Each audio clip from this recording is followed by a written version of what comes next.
یہ کہا جا سکتا ہے کہ جسٹس اطہر من اللہ اگر کسی بینچ پہ ہوں گے تو آپ پریڈکٹ نہیں کر سکتے 100% یقین کے ساتھ کہ جسٹس اطہر من اللہ کس قسم کا فیصلہ دیں گے. تو یہ جو آگے بینچز کی فارمیشن ہوگی یہ بڑی امپورٹنٹ ہے, اور یہ بینچز کی فارمیشن اب آگے جا کر اگر یہ 14 جو آپ کا یہ فل کوڈ بنے گا 14 جج صاحبان کا, تو اس کے اندر اگر یہ فل کوڈ یہی فیصلہ کرتا ہے کہ صرف چیف جسٹس کا اختیار نہیں ہوگا, چیف جسٹس کا صرف اختیار نہیں ہوگا بینچ بنانے کا, تو اس کا مطلب یہ ہے کہ یہ کمیٹی کے پاس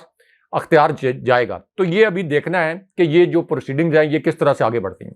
اچھا راج صاحب, ایک سوال ہوا ہے جسٹس مظاہر نقوی صاحب کے ساتھ, اور ان سے پوچھا گیا کہ یہ جو تبدیلی ہوئی ہے سپریم کورٹ پاکستان میں آپ کتنے پر امید ہیں, تو ظاہر سی بات ہے وہ پوچھ رہے ہیں, یہ چاہ رہا تھا کہ آپ کو تو رگڑا نہیں لگے گا اور آپ کے اوپر ایک ریفرنس بھی موجود ہے تو کیا اسے اوپن کیا جائے گا. تو اس پہ انہوں نے کہا کہ میں اپنا کیس جو ہے اللہ پر چھوڑ رہا ہوں. راج صاحب آپ کو کیا لگتا ہے کہ اگر انہوں نے یہ کیسز کھولے, چونکہ جسٹس اعجاز الاحسن صاحب اور ایک اور جج جو ہیں وہ اب وہاں پر بھی تبدیلی آئی ہے سپریم جوڈیشل کونسل میں, تو مظاہر نقوی بالکل ٹھیک کہہ رہے ہیں کہ ان کو بھی معلوم نہیں, ہمیں بھی جیسا معلوم نہیں کہ کیا ہوگا, یا پھر ایک ایسی سپریم کورٹ ہم دیکھ رہے ہیں جہاں پر انتقام نہیں لیا جائے گا کسی بھی جج کے خلاف. دیکھیں عاشق صاحب, یہ جو کچھ لوگ کہہ رہے ہیں کہ سپریم جوڈیشل کونسل میں کوئی تبدیلی آئی ہے, یہ بھی لوگ کوئی زیادہ انفارمڈ لوگ نہیں ہیں. سپریم جوڈیشل کونسل آپ کی چیف جسٹس سپریم کورٹ کے 2 سب سے سینئر جج صاحبان پر مشتمل ہوتی ہے, اور پھر آپ کی جو ہائی کورٹس ہیں ان کے جو سب سے سینئر چیف جسٹس صاحبان ہیں, یعنی 2 ہائی کورٹس کے سب سے سینئر چیف جسٹس صاحبان وہ سپریم جوڈیشل کونسل کے ممبر ہوتے ہیں. کل ملا کر 5 ممبر ہوتے ہیں. اب پہلے سپریم جوڈیشل کونسل کے جو ممبر تھے وہ ظاہر ہے کہ چیف جسٹس بندیال صاحب چیف جسٹس تھے, پھر اس کے بعد جسٹس فائز عیسیٰ سپریم جوڈیشل کونسل کے ممبر تھے کیونکہ وہ دوسرے نمبر پر سینئر تھے, اور اسی طرح پھر جسٹس طارق جو ہیں وہ سپریم جوڈیشل کونسل کے ممبر تھے. تو اب ظاہر ہے کہ چیف جسٹس صاحب ریٹائر ہو گئے ہیں, جسٹس فائز عیسیٰ چیف جسٹس بنے ہیں, تو وہ جو سینیورٹی لسٹ ہے وہ آج خود ایک نئے سرے سے مرتب ہو جاتی ہے. اس کے اندر یہ نہیں ہے کہ جسٹس فائز عیسیٰ نے کوئی سپریم جوڈیشل کونسل کے اندر تبدیلی کر دی ہے, نہ وہ سپریم جوڈیشل کونسل کے اندر اس طرح کی تبدیلی کر سکتے ہیں. اب جسٹس فائز عیسیٰ اس وقت چیف جسٹس کے طور پر سپریم جوڈیشل کونسل کا حصہ ہیں. ان کے بعد دوسرے نمبر پر جسٹس اعجاز الاحسن جنہوں نے چیف جسٹس بننا ہے, جسٹس فائز عیسیٰ کے بعد انہوں نے چیف جسٹس بننا ہے, اور اسی طرح جو آپ کے جسٹس طارق ہیں وہ بھی سپریم جوڈیشل کونسل کے ممبر ہیں, اور جو آپ کے ہائی کورٹس کے 2 سینئر ترین چیف جسٹس صاحبان ہیں وہ سپریم جوڈیشل کونسل کے ممبر ہیں. تو جسٹس مظاہر نقوی کے خلاف جو ریفرنس ہے یہ سپریم جوڈیشل کونسل ہی چلا سکتی ہے, اور سپریم جوڈیشل کونسل کے اندر یہ ریفرنس اگر کھلتا ہے تو یہ جو 5 جج صاحبان ہیں انہوں نے اس کا فیصلہ کرنا ہے. اب جسٹس اعجاز الاحسن کے متعلق جاننے والے جانتے ہیں کہ جب تک 2 ملٹری آفیشلز جا کر چیف جسٹس سابق چیف جسٹس بندیال صاحب کے چیمبر میں نہیں ملے تھے, تو اس وقت تک جسٹس اعجاز الاحسن جو کہ اگلے چیف جسٹس ہوں گے, جن کا راستہ روکنے کے لیے مریم نواز نے ان کے خلاف بڑی گھناؤنی کیمپین چلائی, تو جب تک وہ 2 ملٹری آفیشل نہیں ملے تھے تو جسٹس اعجاز الاحسن بڑے دبنگ قسم کے ریمارکس دیا کرتے تھے. تو جسٹس مظاہر نقوی کے خلاف اگر ریفرنس آتا ہے جو کہ نون لیگ نے اس بنیاد پر دائر کر دیا تھا کہ جسٹس مظاہر نقوی کے ایک فیصلے سے وہ بڑے اوفینڈ ہو گئے تھے,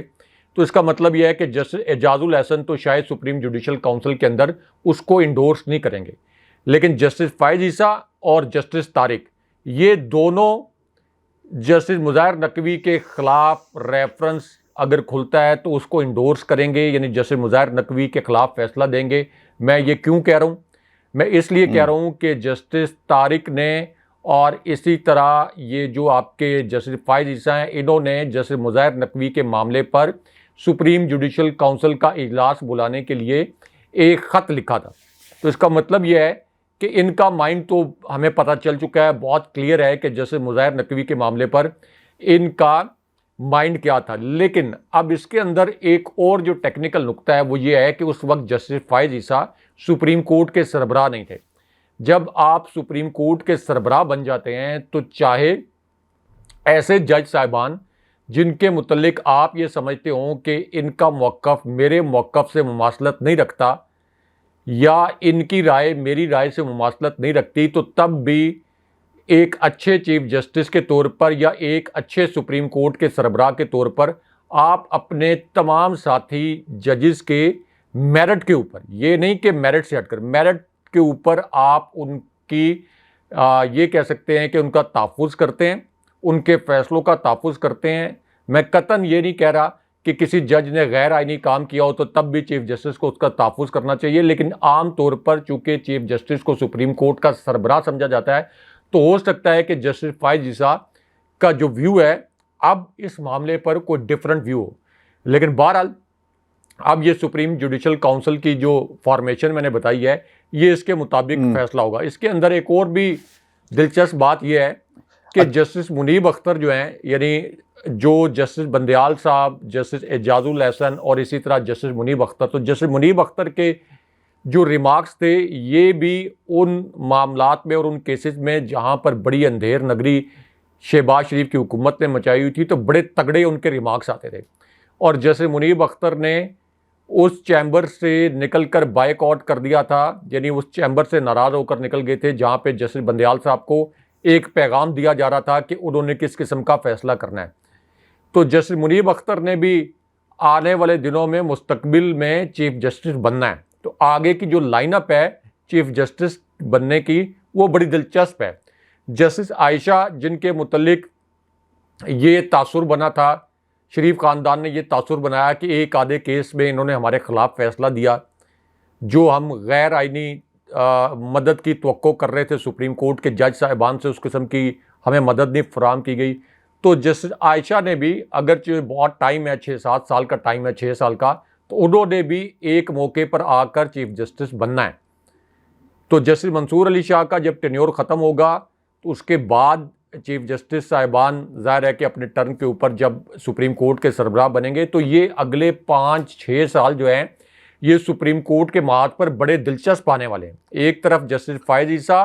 پھر جسٹس اعجاز الحسن جن کے خلاف مریم نواز کیمپین چلا رہی ہیں، پھر جسٹس منیب اختر جن کے خلاف شریف خاندان کیمپین چلا چکا ہے، پھر جسٹس منصور علی شاہ جو کہ شریف خاندان کے فیورٹ ہیں، پھر جسٹس عائشہ جن کے خلاف شریف خاندان کیمپین چلاتا ہے۔ تو یہ بڑی دلچسپ صورتحال ہے کہ جب چیف جسٹس جیسے منصور علی شاہ ہوں گے تو حالات کچھ اور ہوں گے، جب جیسے اعجاز الحسن چیف جسٹس ہوں گے تو حالات کچھ اور ہوں گے، اور بینچز کی فارمیشن بھی اس وقت پتہ چلے گی کہ کس قسم کی ہوگی۔ اچھا، ایک نا اسٹیٹمنٹ جاری کیا مریم کی طرف سے، میں آپ کو یاد ہے رائے صاحب، good to see you, justice Umar Ata Bandial کا جملہ جو ہے بہت ہی زیادہ اسے کرٹیسائز کیا گیا کہ گڈ ٹو سی یو والی عدلیہ ہمیں قبول نہیں، نواز شریف کے لیے جب تک زیرو رسک نہیں ہوگا گڈ ٹو سی یو والی عدلیہ نہیں جائے گی، ہم نواز شریف کو پاکستان نہیں جانے دیں گے، ہم اس عدلیہ کے سامنے نواز شریف کو نہیں رکھ سکتے۔ رائے صاحب، مریم نے بھی چیف جسٹس جو نئے آئے ہیں ان کو گڈ ٹو سی یو کہا ہے اور انہوں نے کچھ نئی امیدیں لگا لی۔ اگر میں یہ کہوں کہ مریم نواز شریف اب امید سے ہیں اس عدالت سے تو بالکل بھی غلط نہیں ہوگا۔ سپریم کورٹ کا ترازو اور جسٹس قاضی فائز عیسیٰ صاحب کا ہتھوڑا جو ہے اب دیکھتے ہیں کہ ان کی مرضی کے مطابق چلتا ہے یا نہیں چلتا۔ جو جملہ کہا مریم نے قاضی فائز عیسیٰ کے لیے اور اس عدالت کے لیے اور انصاف کے لیے، وہ یہ کہتی ہیں کہ نواز شریف دعا ہے کہ ترازو کے پلڑے سب کے لیے برابر ہوں، امید ہے نواز شریف اور ان کے مظلوم ساتھیوں کو ناانصافی سے نجات ملے۔ نواز شریف کو اللہ تعالیٰ نے سرخرو کر دیا اور اب پاکستان کو سرخرو کرنا ہے، اللہ تعالیٰ نے ہر بار ان کو پلس کیا اور ہر بار مائنس کرنے کی کوشش مائنس ہوگی۔ رائے صاحب، مجھے لگ رہا تھا کہ آپ مجھے روکیں گے اور ٹوکیں گے کہ یار عرفان یہ تو بتا دیں پہلے کہ سرخرو جو مریم کہہ رہی ہیں کہاں پر کیا؟ آپ کو معلوم ہے رائے صاحب کہ کہاں سرخرو کیا، کہاں سے نواز شریف، بلکہ ان کے تو جو تمغے ہیں ان میں اضافہ ہو گیا، پہلے بھگوڑے تھے، اشتہاری تھے، بیمار تھے، مجرم تھے اور پھر سادہ ملزم بھی ہو گئے ہیں۔ رائے صاحب، Maryam good to see you, chief justice Umar Ata Bandial کے بعد good to see you justice Qazi Faez عیسیٰ۔ دیکھیں، مریم نواز نے جو پیغام دیا ہے جسٹس فائز عیسیٰ کو، اصل میں جب انہوں نے یہ کہا کہ امید ہے کہ اب آئین اور قانون کے مطابق فیصلے ہوں گے، مریم نواز نے جسٹس فائز عیسیٰ کو یہ پیغام دیا ہے کہ ہم آئین اور قانون کے مطابق اس فیصلے کو سمجھیں گے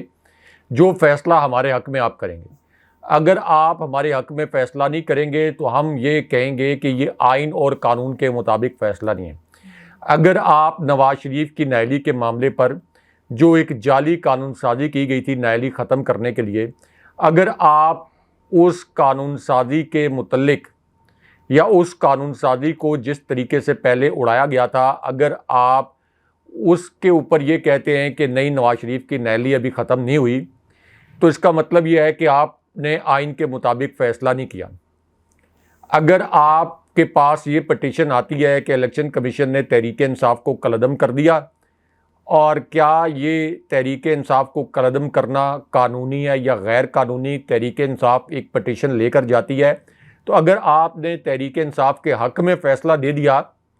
کہ یہ ایک غیر قانونی کام ہے تحریک انصاف کو کالعدم کرنا، تو پھر آپ کا یہ کام غیر آئینی ہوگا، غیر قانونی ہوگا، اور آپ کے خلاف ہم اسی طرح کے ٹرینڈ چلائیں گے جس طرح کے ٹرینڈ اب جسٹس بندیال صاحب کے خلاف پچھلے 48 گھنٹے سے چل رہے ہیں، جس میں یہ لکھا گیا ہے ہیش ٹیگ کہ شکر ہے بندیال کتا چلا گیا۔ یہ ہیش ٹیگ مریم نواز چلوا رہی ہیں، اور بہت افسوسناک یہ حرکت ہے، شرمناک حرکت ہے یہ نون لیگ کی۔ حالانکہ جسٹس بندیال تو ان کے محسن تھے، تو اپنے محسنوں کو تو کم سے کم یہ بخش دیتے، لیکن ان کے متعلق یہ کہا جاتا ہے کہ یہ شریف خاندان جو ہے یہ بڑا کینہ پرور ہے، اور اونٹ جتنا یہ کینہ رکھتے ہیں، کوئی ایک آدھا فیصلہ بھی اگر ایسا آ جائے جس سے ان کو کوئی ذرا سا بھی نقصان ہو جائے تو یہ پھر اسی طرح کے کام کرتے ہیں۔ یہ تو جب بندیال صاحب چیف جسٹس بھی تھے تو اس وقت بھی آپ دیکھیں کہ ان کو دھمکانے کے لیے اسی طرح کے ٹرینڈ جو ہے وہ چلاتے رہتے تھے۔ تو جسٹس فائز عیسیٰ کو اصل میں مریم نواز جو سپریم کورٹ سے جہاں سے ان کے خلاف فیصلے آئے، اعلیٰ عدلیہ سے جو وہ نائل قرار پائیں، تو وہ اب یہاں پر چیف جسٹس صاحب کو ڈکٹیٹ کرنے کی کوشش کر رہی ہے اور ان کو بتا رہی ہیں کہ پیرامیٹرز کیا ہونے چاہیے۔ تو اگین میں یہ کہتا ہوں کہ جسٹس فائز عیسیٰ کے متعلق بہت سے لوگوں کا ابھی بھی یہ تاثر ہے کہ شاید وہ جسٹس بندیال جیسے ترن والا ثابت نہ ہوں، یعنی اسٹیبلشمنٹ نے جس قسم کے فیصلے، جناب باجوہ کی اسٹیبلشمنٹ نے جس قسم کے فیصلے جسٹس بندیال صاحب سے کروائے، اس قسم کے فیصلے شاید جسٹس فائز عیسیٰ اسٹیبلشمنٹ کے حق میں نہ کریں۔ لیکن اگین یہ وقت بتائے گا، اور اگر جسٹس فائز عیسیٰ اپنے 1 سال کے ٹینیور میں اسٹیبلشمنٹ کے حق میں فیصلے کریں گے، یعنی جو میرٹ کے اوپر اسٹیبلشمنٹ کے حق میں فیصلے کرنے ہیں وہ تو ہونے چاہیے، لیکن اگر پاکستان کے اندر موجودہ صورتحال میں جس طرح سے 5-5 6-6 مرتبہ لوگوں کو اغوا کیا جا رہا ہے، گرفتار کیا جا رہا ہے، اس پر جسٹس فائز عیسیٰ نے اسی طرح کے ہومیوپیتھک اپروچ اپنائی جس طرح کی بندیال صاحب نے اپنائی تھی، تو پھر ظاہر ہے کہ جسٹس فائز عیسیٰ کو بھی لوگ انہی الفاظ میں یاد کریں گے، اسی طرح جج کریں گے جس طرح سے جسٹس بندیال کو اس وقت یاد کر رہے ہیں۔ اچھا راج صاحب، ایک گرفتاری ہوئی ہے پنڈی سے، اور یہ گرفتاری جو ہے وہ شیخ رشید صاحب کی ہے۔ پارٹی ان کی مختلف ہے، لیکن ان کا بیانیہ ہمیشہ عمران خان کے ساتھ جو ہے وہ جڑا رہا، اور جو تفصیلات آ رہی ہیں اس کے مطابق عوامی مسلم لیگ کے سربراہ شیخ رشید صاحب کو پنڈی سے پرائیویٹ ہاؤسنگ سوسائٹی سے گرفتار کیا گیا ہے، اور جو ان کے وکیل ہیں سردار عبدالرزاق صاحب، انہوں نے اس کی کنفرمیشن کر دی ہے، اور وہ یہ بتاتے ہیں کہ ساتھ ساتھ جو پکڑنے آئے تھے سادہ کپڑوں میں، انہوں نے ان کے بھتیجوں کو بھی گرفتار کر لیا ہے، اور شیخ رشید کے خلاف پنجاب میں کوئی مقدمہ نہیں ہے، یہ بھی ہمیں یاد رکھنا چاہیے، لیکن ان کی گرفتاری ہوئی ہے۔ 10 مئی کو ایک ریلی نکلی جس میں عمران خان کے حق میں اس ریلی کو نکالا گیا، اور پھر نامعلوم افراد کے زمرے میں ان کو جو ہے وہ گرفتار کیا گیا۔ پھر اور مقدمے میں رائے صاحب یہ بھی امپورٹنٹ ہے، نامعلوم جیسا آپ کے پرویز الہی صاحب اور پھر شیخ رشید صاحب کو بتایا جاتا ہے کہ تھانہ کوہسار میں مقدمہ جو درج ہوا اس میں ان کو نامزد کیا گیا تھا۔ اب کہاں پر ہیں، کیسے ہیں، کسی کو کچھ معلوم نہیں۔ رائے صاحب اتنی تو انجینئرنگ ہو چکی ہے، اتنا سب کچھ ہو چکا ہے، اب شیخ رشید صاحب سے کیا نکلے گا؟ لال حویلی نکلے گی، اس کے اوپر بھی عمران خان نکلے گا، سب کو معلوم ہے کہ شیخ رشید کا کیا بیان ہے اور وہ کیا کریں گے۔ تو ڈونٹ یو تھنک سو کہ it's too late in the day کہ اب اس طرح کی کاروائیاں کی جائیں؟ کیوں ہو رہا ہے یہ سب کچھ؟ دیکھیں عاشور صاحب، اس کے پیچھے بھی ایک بڑی سٹوری چھپی ہے۔ شیخ رشید 9 مئی کے جو واقعات ہوئے جن کی آزادانہ انکوائری ہونی چاہیے، اور ظاہر ہے کہ عمران خان صاحب نے یہ بتایا کہ اگر آزادانہ انکوائری کروائی جائے سپریم کورٹ کے جج صاحبان پر مشتمل کمیشن سے، تو ان کے پاس ایسے شواہد موجود ہیں جن سے وہ یہ ثابت کر دیں گے کہ 9 مئی کے واقعات میں جو جلاؤ گھیراؤ کے عمل ہوا اس کے اندر تحریک انصاف کے لوگ ملوث نہیں تھے، اور کچھ اور ایجنسیز کے لوگ جو مبینہ طور پر سول ایجنسیوں کے لوگ تھے وہ شہباز شریف کی حکومت کے اعماء پر یہ جلاؤ گھیراؤ کو لیڈ کر رہے تھے، اور یہ ایک فالس فلیگ آپریشن تھا۔ عمران خان صاحب یہ کہتے ہیں کہ یہ ایک فالس فلیگ آپریشن تھا، یہ پوری پلاننگ پہلے سے کی گئی تھی، کیونکہ عمران خان صاحب تو نیب کی تحویل میں تھے، تو عمران خان صاحب تو 9 مئی کے واقعات کے حوالے سے کوئی آرڈر پاس نہیں کر سکتے تھے۔ لیکن شیخ رشید نے تو 9 مئی کو پرامن احتجاج بھی نہیں کیا۔ 9 مئی کے احتجاج میں شیخ رشید کہیں شامل نہیں تھے، تو اس لیے شیخ رشید جو کہ پچھلے تقریباً 1.5 ماہ سے شیخ رشید مکمل طور پر پس منظر میں چلے گئے، کسی جگہ پر وہ پبلک اپیرنس نہیں دے رہے تھے، صرف ٹویٹر پر وہ ٹویٹ وغیرہ کرتے تھے، اسٹیبلشمنٹ کے خلاف کوئی بات نہیں کرتے تھے۔ لیکن ان کو بھی جو گرفتار کیا گیا، اس کا مطلب یہ ہے کہ اس وقت جو اغوا کیے جا رہے ہیں لوگ یا گرفتار کیے جا رہے ہیں، وہ اس وجہ سے نہیں کیے جا رہے کہ انہوں نے کوئی اسٹیبلشمنٹ کے متعلق بیان دیا یا کور کمانڈر ہاؤس لاہور پر کوئی توڑ پھوڑ کی، یا فوج کے اندر جس طرح سے شہباز شریف نے الزام لگایا کہ کوئی بغاوت کروانے کی کوشش کی۔ اب یہ جو گرفتاریاں ہو رہی ہیں، خاص طور پر شیخ رشید کی گرفتاری، اس سے ثابت ہو گیا کہ اغوا کا یہ سلسلہ شریف خاندان کو فیسیلیٹیٹ کرنے کے لیے، عمران خان صاحب کے حامیوں کو ہراساں کرنے کے لیے، اور تحریک انصاف کو بطور جماعت مکمل طور پر کولیپس کرنے کے لیے کی جا رہی ہیں۔ یہ اس لیے نہیں کی جا رہی کہ پاک فوج کے خلاف کچھ سازش کرنے والوں کو اٹھایا جا رہا ہے، یہ صرف شریف خاندان کو دوبارہ سے مسلط کرنے کے لیے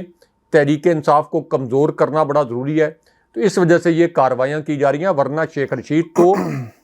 پنڈی بوائے کہلاتے ہیں، اور پنڈی بوائے کا مطلب یہ نہیں ہے کہ وہ راولپنڈی کے رہنے والے ہیں تو اس لیے ان کو پنڈی بوائے کہا جاتا ہے۔ وہ تو خود کہتے ہیں کہ میں GHQ کے گیٹ نمبر 4 سے میں سیاستدان بنا ہوں اور مجھے اس پر فخر ہے۔ وہ تو اسٹیبلشمنٹ کے ہمیشہ بڑے قریب سمجھے جاتے تھے۔ لیکن اب شیخ رشید کو بھی جو گرفتار کیا گیا، اس سے ایک بات تو کلیئر ہو گئی کہ 9 مئی کے واقعات کو شہباز شریف اینڈ کمپنی اور ان کا جو تسلسل آگے نگران حکومت، انہوں نے ایک بہانہ بنایا ہے، اصل نشانہ عمران خان صاحب ہے۔ لیکن آگے ہوگا کیا؟ ہوگا یہ کہ شیخ رشید کو بھی آپ نے اس وقت جیل کے اندر ڈال دیا، یعنی گرفتار کر لیا، جیل کے اندر ڈال دیں گے۔ چودھری پرویز الہی اسٹیبلشمنٹ کی سیاست کرتے تھے، ان کو بھی آپ نے جیل میں ڈال دیا۔ لیکن چودھری پرویز الہی جیسے سیاستدان جو ہمیشہ اسٹیبلشمنٹ کی ہاں میں ہاں ملاتے، ایک فون کال کے اوپر ہمیشہ اپنا سیاسی قبلہ تبدیل کر لیتے، اب وہ بھی ڈٹے ہوئے ہیں۔ یہ بھی ایک انہونی عمران خان صاحب کی وجہ سے ہوئی ہے۔ اپریشیٹ کرنا چاہیے چودھری پرویز الہی کو، اور ہم اور باقی لوگ بھی اپریشیٹ کرتے ہیں، لیکن اصل میں ان کے ڈٹنے کی وجہ یہ ہے کہ ان کو پتہ ہے کہ عمران خان صاحب بھی پاکستان کا مستقبل ہے۔ ان کو پتہ ہے کہ ووٹ سارا عمران خان صاحب کے ساتھ جڑا ہے۔ ان کو یہ پتہ ہے کہ عمران خان صاحب کے ساتھ جو کھڑا رہے گا وہ عوامی سطح پر سرخرو ہو جائے گا، جو عمران خان صاحب کا ساتھ چھوڑے گا وہ سیاسی تاریخ کے کوڑے دان میں اس کی جگہ ہوگی۔ اور پرویز الہی چونکہ گھاگ سیاستدان ہے، اس لیے پہلی مرتبہ انہوں نے اسٹیبلشمنٹ کی بات نہ ماننے کا فیصلہ کر لیا۔ اسٹیبلشمنٹ جدھر ان کو لے جانا چاہتی تھی وہ ادھر نہیں جا رہے، یہ پہلی مرتبہ ہوا ہے۔ اور شیخ رشید بھی جو کہ ہمیشہ اسٹیبلشمنٹ کے سیاست کرتے ہیں اور اس کا اعتراف بھی کرتے ہیں، وہ بھی مکمل طور پر عمران خان صاحب کے ساتھ کھڑے رہے، اس کے باوجود کہ ان کو پتا تھا کہ اس کا انجام کیا ہو سکتا ہے۔ لیکن اب جو اس کے اندر اصل امتحان ہے وہ جسٹس فائز عیسیٰ کا ہے، کیونکہ اسلام آباد ہائی کورٹ کے جج صاحبان اس سے پہلے روتے رہے کہ ہم لوگوں کو آزاد کر دیتے ہیں، 4 مرتبہ ہم نے آزاد کیا، فیصلے جاری کیے، لیکن اس کے بعد ہم نے یہ بھی کہا کہ اب اگر گرفتار کیا گیا تو توہین عدالت لگائیں گے، لیکن اس کے باوجود اغوا کر لیا جاتا ہے۔ اور اسلام آباد ہائی کورٹ کے جج صاحبان روتے رہے۔ لاہور ہائی کورٹ کے جج صاحب نے کہا کہ کوئی قانون نافذ کرنے والا ادارہ پرویز الہی کو دوبارہ گرفتار نہیں کرے گا، ورنہ توہین عدالت لگے گی۔ لطیف کھوسا اور IG خود چھوڑ کے آئیں پرویز الہی کو گھر، تو لطیف کھوسا کو تو انہوں نے دھکے مار کے گاڑی سے نکال دیا اور اغوا کر لیا، اور گزشتہ روز دوبارہ سے اڈیالہ جیل سے جب وہ رہا ہوئے تو ان کو اغوا کر لیا۔ تو یہاں پر اب چیف جسٹس فائز عیسیٰ صاحب کا امتحان ہے، جو کہ یہ ظاہر کرتے ہیں، یہ تاثر دیتے ہیں، اور ان کے کچھ فیصلوں سے اس سے پہلے خاص طور پر فیض آباد دھرنے کا جو فیصلہ تھا اس سے یہ تاثر بھی ملا تھا کہ شاید وہ دبنگ جج ہیں ایسے حالات میں جب اس قسم کی اندھیر نگری ہو رہی ہو۔ جب اس قسم کی غیر قانونی اقدامات ہو رہے ہوں تو وہ ایک دبنگ جج کا تاثر رکھتے ہیں، لیکن کیا وہ یہ تاثر برقرار رکھنے میں کامیاب ہوں گے، یا جسٹس یہ ایک بندیال بنیادی صاحب کا سوال ہے۔ امیج، جو جسٹس بندیال صاحب کو جس طرح سے تاریخ ایک متنازع، کمزور اور اسٹیبلشمنٹ کی کٹ پتلی جج کے طور پر یاد رکھے گی، کیا جسٹس فائز عیسیٰ بھی یہی چاہیں گے کہ ان کو اسٹیبلشمنٹ کی کٹ پتلی جج کے طور پر یاد رکھا جائے، یا وہ کوئی میرٹ کے اوپر فیصلے کریں گے؟ تو یہ اصل میں اب جسٹس فائز عیسیٰ کا ایک بڑا امتحان ہے۔ اچھا بھائی صاحب، ایک جلسہ ہوا ہے جی فیصل آباد میں، رانا ثناء اللہ صاحب نے پورا ایک پلان دے دیا نواز شریف کی واپسی کے مجھے تو حوالے سے۔ جلسی اچھا نظر وہ آ کیا رہی ہے۔ کہتے ہیں؟ وہ یہ کہتے ہیں چلے جلسی ہوئی ہے، چھوٹا ساشے کہیں، چھوٹا اسے چھوٹو کہیں، جو مرضی کہیں، اب انہوں نے جو باتیں کہی ہیں نا یہ بڑی امپورٹنٹ ہے، اور یہ سوال ہے، یہ بلکہ سوال قاضی فائز عیسیٰ کی عدالت اور ان کی عدلیہ کے لیے بھی ہے، کیونکہ چیف جسٹس جو ہیں وہ اگر ٹاپ پہ بیٹھے ہوئے ہیں تو یہ جتنی بھی عدالتیں ہیں پاکستان کی ان کی ماتحت ہیں، یعنی ان کے لیے بھی سوال ہے۔ وہ یہ کہتے ہیں کہ 21 اکتوبر کو لندن سے پاکستان واپس نواز شریف صاحب آ جائیں گے، اور اس میں کوئی چینج نہیں کیا گیا، وہ لاہور ایئرپورٹ سے ہیلی کاپٹر کے ذریعے مینار پاکستان لینڈ کریں گے۔ رائے صاحب، عمران خان کو جلسے کی اجازت نہیں ہوتی کہ جناب کسی نے کہا ہے، عمران خان گرفتاری سے پہلے تو ایک عام آدمی تھے، پاکستان کی عوام ان کے ساتھ کھڑی تھی، ان کو اجازت ہونی چاہیے، تحریک انصاف کے جھنڈے پر پابندی ہے، لیکن نون لیگ کو یہ اجازت اور لیوریج جو ہے وہ دیا جائے گا۔ پھر جو سب سے اہم بات ہے راج صاحب، یہ ہیلی کاپٹر کہاں سے اڑایا جائے گا؟ کس کا ہیلی کاپٹر ہوگا؟ اس میں پیٹرول کس کے پیسوں سے ڈلے گا؟ یہ کس کے پرائیویٹ جو یارڈ ہے وہاں سے نکال کر لایا جائے گا؟ یہ کس فلائنگ کلب سے جو ہے وہ مستار لیا جائے گا؟ راج صاحب، ایک مجرم کو، ایک بھگوڑے کو، ایک اشتہاری کو پروٹوکول، اور پھر لیگل جو میٹرز ہیں اس کا کس طرح سے سدباب کیا جائے گا، تدارک کیا ہوگا، سوال کیا اٹھایا جائے گا، حفاظتی ضمانت ہوگی نہیں ہوگی، کون سی عدالت کا جج جو ہے وہ ہاؤس آف شریف میں تمغہ حسن کارکردگی لے گا؟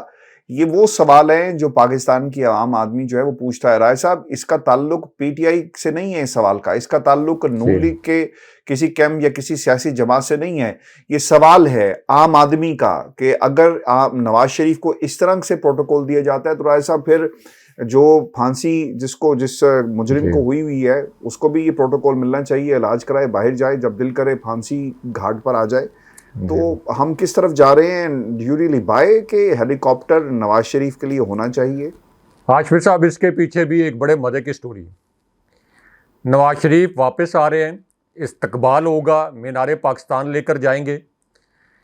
نواز شریف کیا پاکستان کے لیے کوئی نوبیل پرائز جیت کر آ رہے ہیں؟ کوئی ورلڈ کپ جیت کے آ رہے ہیں؟ کوئی پاکستان کے لیے سائنس میں، کیمسٹری میں کوئی کارنامہ انجام دیا ہے؟ کوئی بہت بڑے ایونٹ میں پاکستان کی نمائندگی کی کامیابی سے؟ کیونکہ جس جگہ پر وہ گئے وہاں کے اخبارات میں نواز شریف کے اشتہاری اور مفرور ہونے کے اشتہارات چھپے اخبارات میں، اسی میڈیا میں یعنی برطانوی میڈیا میں شریف خاندان کی کرپشن کے قصے چھپے۔ تو نواز شریف یہاں سے جب گئے تھے تو ایک مجرم تھے عدالتی فیصلوں کے نتیجے میں، اور اب جب وہ واپس آ رہے ہیں تو ان کی وہ مجرم کی حیثیت ختم نہیں ہوئی۔ تو یہ کیسی سیاسی ڈھٹائی ہے کہ نواز شریف جو کہ پاکستان سے فرار ہوئے مجرم کے طور پر اور ایک مجرم کے طور پر واپس آ رہے ہیں، ان کا استقبال کیا جائے گا؟ یا تو ان کے کیسز آنے سے پہلے ختم ہو چکے ہوتے تو تب بھی آپ یہ کہتے۔ دوسری بات یہ ہے کہ یہ مینار پاکستان والا فیصلہ انہیں بڑا مہنگا پڑنے والا ہے۔ ہاشمی صاحب، مینار پاکستان تو چھوڑ کر یہ اب کسی چوراہے میں بھی یہ جلسہ نہیں کر سکتے، کسی چوراہے کو بھی نہیں بھر سکتے، کوئی گلی کی 2-3 نکڑیں جو ہیں یہ نہیں بھر سکتے۔ اور نواز شریف کو یہ بھی یاد رکھنا چاہیے کہ اس سے پہلے جب نواز شریف آئے تھے تو یہ شہباز شریف گول گول لاہور کے اندر چکر لگاتے رہتے اور کوئی بھی شخص ان کے استقبال کے لیے نہیں پہنچا تھا۔ تو آپ دیکھیں گے کہ اس وقت بھی مریم نواز اور نواز شریف بعد میں بڑے بھرم ہوئے تھے۔ تو یہ فیصلہ ان کو بڑا مہنگا پڑے گا کہ مینار پاکستان پر جا کر نواز شریف کا استقبال کیا جائے گا۔ لوگ اس وقت بھرے پڑے بیٹھے ہیں، جو انہوں نے لوگوں کو مہنگائی کی چکی میں پیسا ہے، جو مہنگائی کا عذاب نازل کیا ہے، جو 350 روپے کے قریب تقریباً پیٹرول کی پرائس یہ لے کر چلے گئے ہیں۔ لوگوں کے بل، یعنی جس کی تنخواہ 50,000 روپیہ اس کا 70,000 روپیہ بجلی کا بل آ رہا ہے۔ تو یہ تو نواز شریف مجھے نہیں لگتا کہ کوئی پبلک اپیننس دے سکتے ہیں. کبھی بھی کسی بھی سیاسی رہنما کے ساتھ کسی بھی جگہ پر بدتمیزی نہیں ہونی چاہیے, لیکن یہاں پر اگر یہ نواز شریف کو پبلک میں لے کے جائیں گے تو اس کے بعد جو بھی صورتحال بنے گی اس کے ذمہ دار بھی یہ خود ہوں گے. تو یہ ایک بہت بڑا بلنڈر ہے, اور اس کے پیچھے جو ایک بڑی مزے کی سٹوری ہے میرے پاس, ان سائڈ سٹوری, چونکہ پروگرام کا ٹائم زیادہ ہو گیا ہے, وہ اپنے اگلے پروگرام میں شیئر کریں گے. بہت شکریہ صاحب. ویورز یہ شو تھا آج کا ہمارا. اپنے کمنٹ ضرور بھیجیے گا, چینل کو ضرور سبسکرائب کریں. مجھے اور ابراہیم رائے صاحب کو اجازت دیجیے. اللہ نگہبان. اللہ نگہبان.